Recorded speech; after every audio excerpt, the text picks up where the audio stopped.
We are live. Welcome, guys, back to another edition of the Earle Sports Bet Show. I'm Timothy Earle, and today we've got some more playoff baseball for you guys. There will be 2 games left, possibly getting our first World Series team in the Dodgers. Woohoo!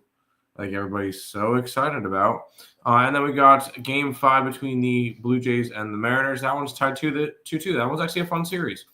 And then we got 4 hockey games that we'll talk about. But before we jump into it, if you guys are new to the channel, make sure you guys leave a like, comment, subscribe, share, do all the good stuff. We appreciate all the support. Check out all links in the description below: YouTube, Twitter, TikTok, and Instagram. We are live on TikTok. If you guys have not followed the TikTok yet, we're currently 7 followers away from 1,400. So if you guys can get there, that would be, if we can get there by the end of the show, that'd be pretty cool. So if you guys are not following over there yet, please do so. And then we'll go ahead and look back at what happened yesterday. And it was a good day yesterday. And we're just recapping. We're not as somebody would say bragging. We're just recapping. We'll start with the losers first. We had the over in the Carolina game. Carolina scored 4. Ducks scored 1. I had Philly. That was a loser. I had Andre Palat point, loser. Jonathan Marchessault point, loser. Nashville, loser in overtime. That sucked. The Brewers were a loser.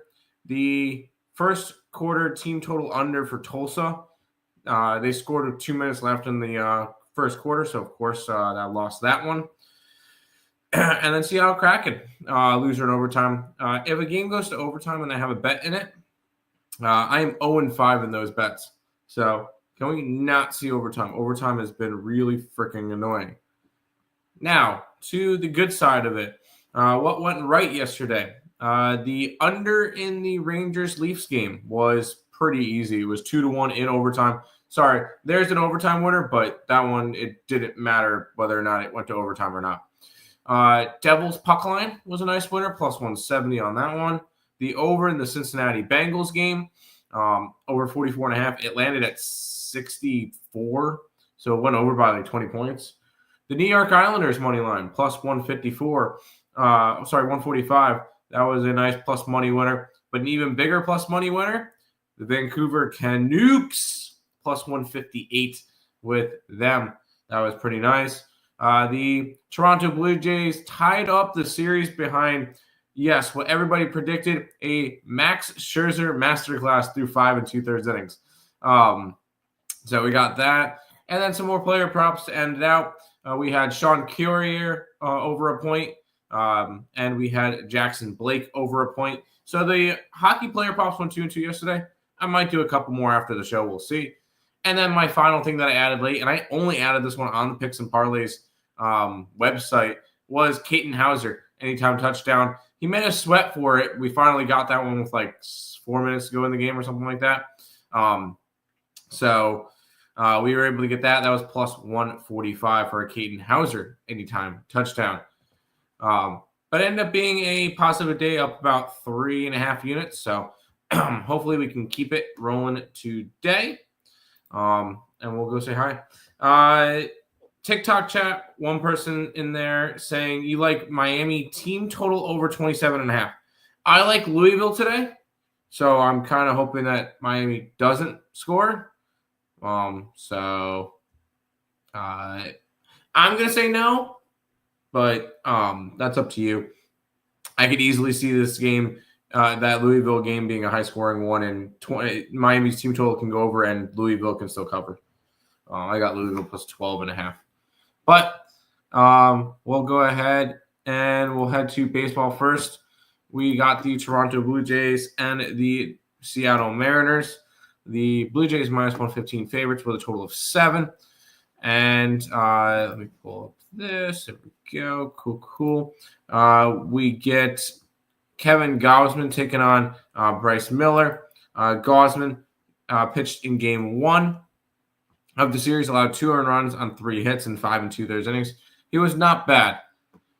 He just got outpitched by Bryce Miller in the last game, which Miller got hit in a little bit in the beginning, He allowed up that 1 run, 2 hits, and he let up the home run on the first pitch, and then settled down and didn't allow anything for 6 innings. And he went 6 innings, 76 pitches. He could have gone longer, and that was after a 30-pitch first inning. So he could definitely have gone longer in that game. Although 3-1 win for him, you can't argue if you're a Seattle person. Now, I did take Toronto. I have Toronto to win the series. I like this Toronto team. I think they make the World Series, and I think they have a shot to win it all. And I believe we're guaranteed another trade day, which is actually really nice because he should be pitching in Toronto in Game 6. But I do like the Toronto Blue Jays in this one. I grabbed their money line. I got it at 112.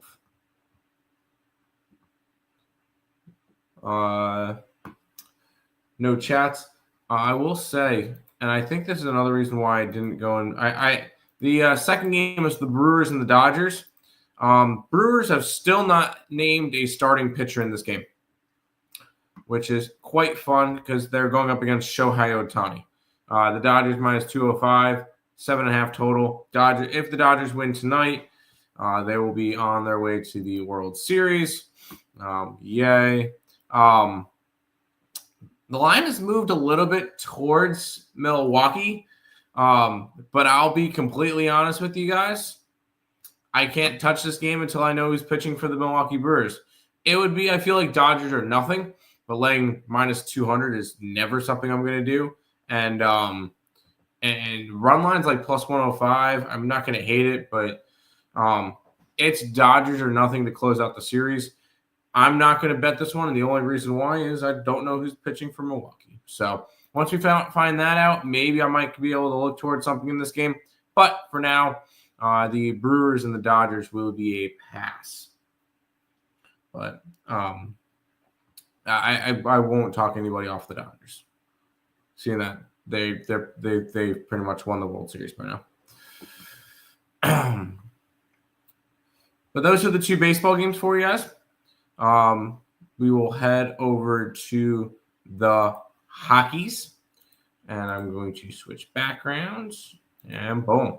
We'll start with the Minnesota Wild and the Washington Capitals.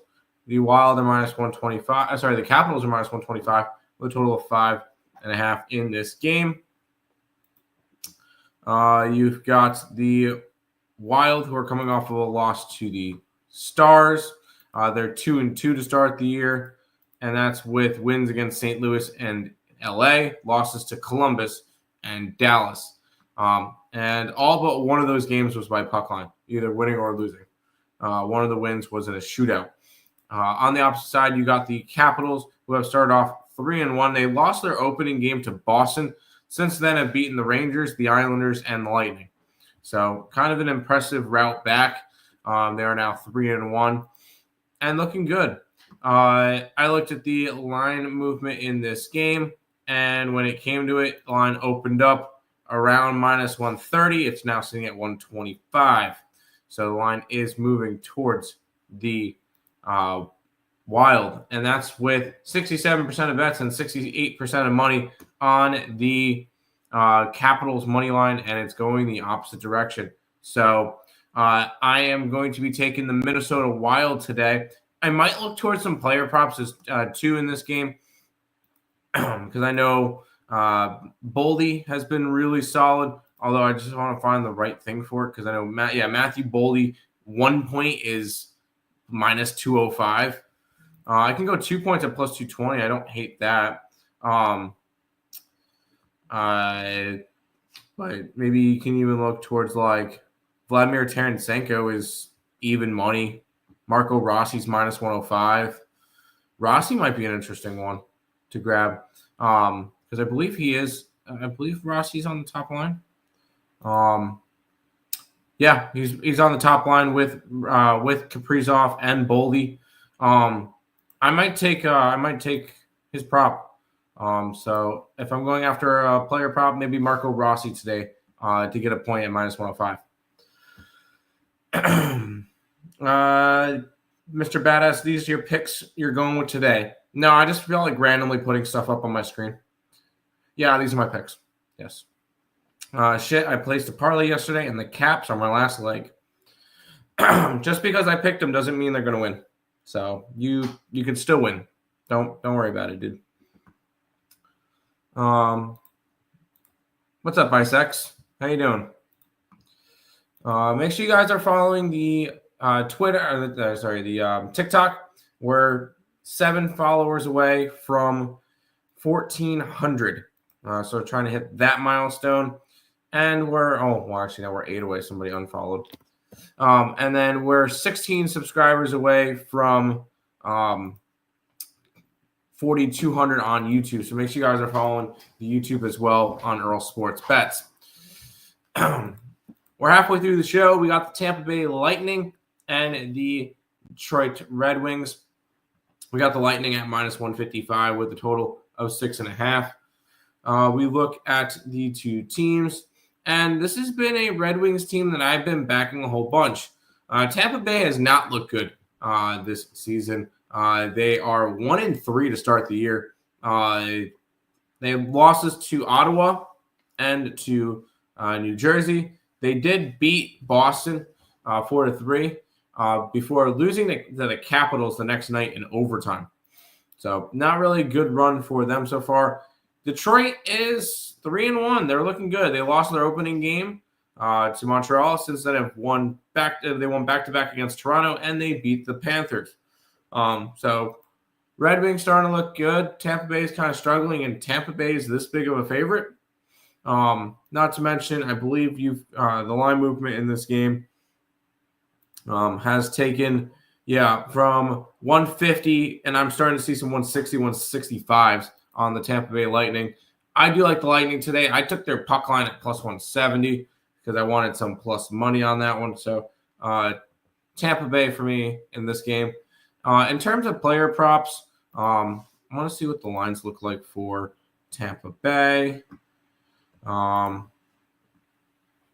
Point, Hagel, and Kucherov on the top. Let's see if any of them are realistic odds for points. Kucherov is -320. Point is 185, and Hagel is 140. Maybe if you want to look towards an assist, I don't hate like a Hagel assist is +130. Point assist is +125. One of those could be interesting because if I think the top line is going to score, I think one of them could probably get an assist.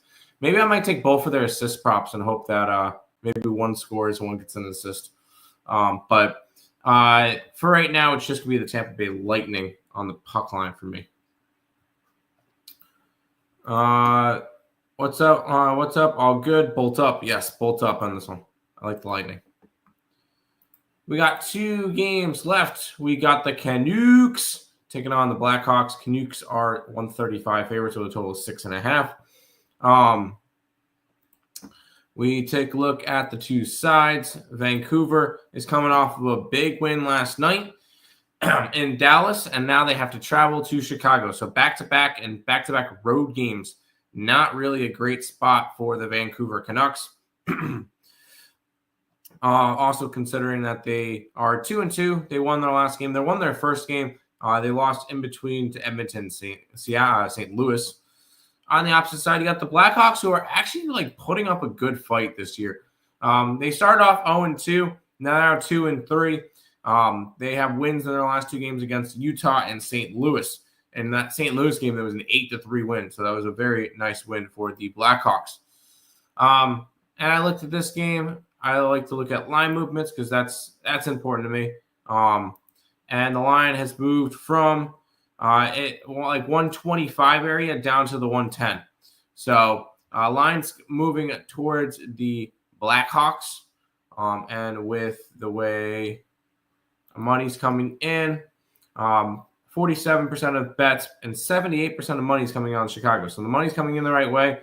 We're taking Chicago as a dog. I was able to get +125. So I do like a little bit of home doggy with the Chicago Blackhawks. And if you're talking Blackhawks and you could be interested in some, props. Connor Bedard could be interesting. Although he's minus 165. Nazar's only minus 130 for a point. I feel like that one could be interesting as well. Maybe even a Nazar goal, because I know he's been scoring as of late.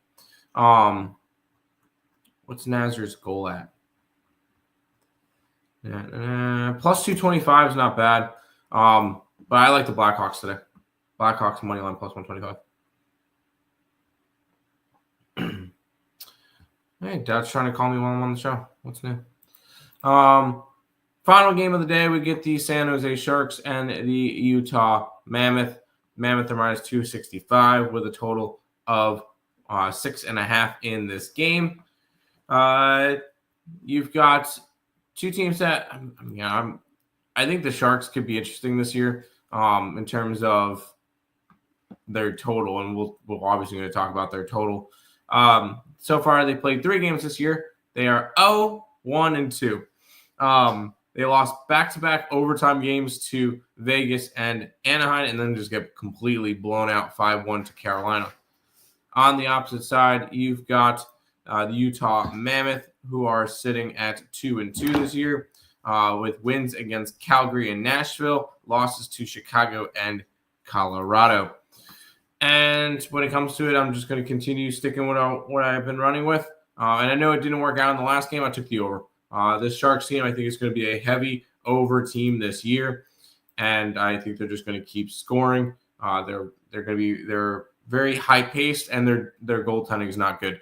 So I did take the Sharks over 6.5 today, and we'll ride with that. If you want to go after something on the Utah side,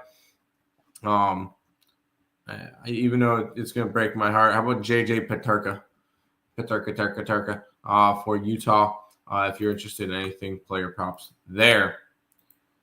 I really wanted the Sharks. How about Sharks overtime? I feel like Sharks OT could be interesting. But no, I'm just taking the over. But that's going to wrap it up for this edition of the Earle Sports Bet Show. Bigger card tomorrow. We will be talking over, what is it? Wow, big card tomorrow. 13 games tomorrow. Yeah, definitely a longer card. Interested in that one. And we'll be watching. We'll be live as the Sabres game is going on. So I'll probably try to get a play early on that one and have it. I'll have something to sweat. But that's going to do it for this edition of the Earle Sports Bet Show. Sabres are allowed to bet tomorrow, asking permission. You do what you want to do. I might just take the over because I know those two teams have a really big history of overs.